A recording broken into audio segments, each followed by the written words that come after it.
Today, we're going to be practicing and noticing the difference between our inner optimist and our inner pessimist. And it's going to be a pretty simple practice today, but just like air squats and push-ups are simple, it really takes practicing them to be able to benefit from any sort of adaptation that your body is going to need to be able to do the push-up or the air squat. It's the same thing with these psychological drills. As we practice with these components of ourself, we develop a stronger neurological connection with them, stronger pathways, so that we have more choice and more elegance with our internal processes as we go through life. So it's clear from many studies that how we perceive our environment influences our experience and our behaviors within the environment. And in terms of optimists, obviously, studies prove, but it's an obvious fact that they pay significantly more attention to the positive stimuli within an experience. And pessimists pay significantly more attention to the negative stimuli. But what this means is that because our bodies and brains are made to keep us alive, a pessimist is going to pay significantly more attention to the negative stimuli, almost to the fact where they ignore the positive stuff.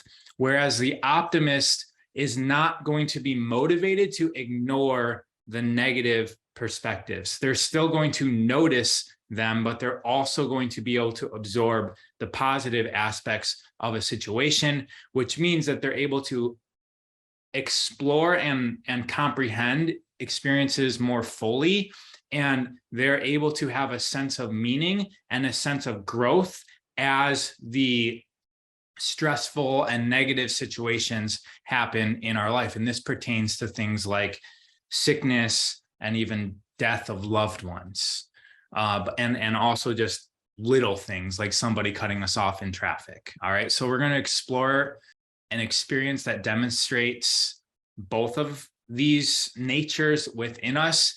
And this isn't about ignoring the negative.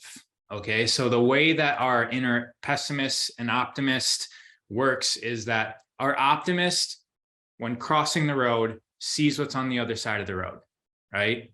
And wants, let's just assume that it's positive, wants to go get what's positive on the other side of the road. The pessimist is looking at the road and seeing all the dangers of the road.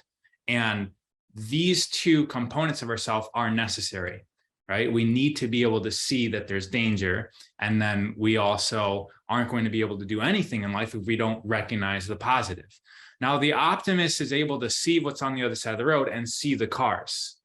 But even in this simple scenario, you'll see that if somebody's just a pessimist, if somebody is more of a pessimist than an optimist, they're going to look at the dangers of the road, and it's not going to matter what is good over there. They're just going to ignore that, and they're going to stay safe. And you can see this is a really debilitating stance to take in life, and this can lead to problems like depression, hopelessness, apathy. And that's why it's important to know these both parts of us and not always just think positively, right? This isn't just about not thinking negatively. We also don't want to just think positively, because if we're working on this positive aspect of ourselves and we're just filtering everything in life with like brightness, then we're going to end up crossing the road without looking directions, right? And we most certainly will eventually get hit by a car, using this metaphor in life. And even when that happens, if we're still just like looking at everything positively, we're not learning the lesson to not get hit by a car the next time. All right. So that's what we're going to be working with today, is just being able to recognize both these aspects of ourself. For me, I've definitely seen in my life how I've been more of a pessimist when I was younger, and seeing the worst of every person in every situation. And then I shifted over to being a positive minded and almost ignoring everything negative. And I can see how that can be toxic to a degree.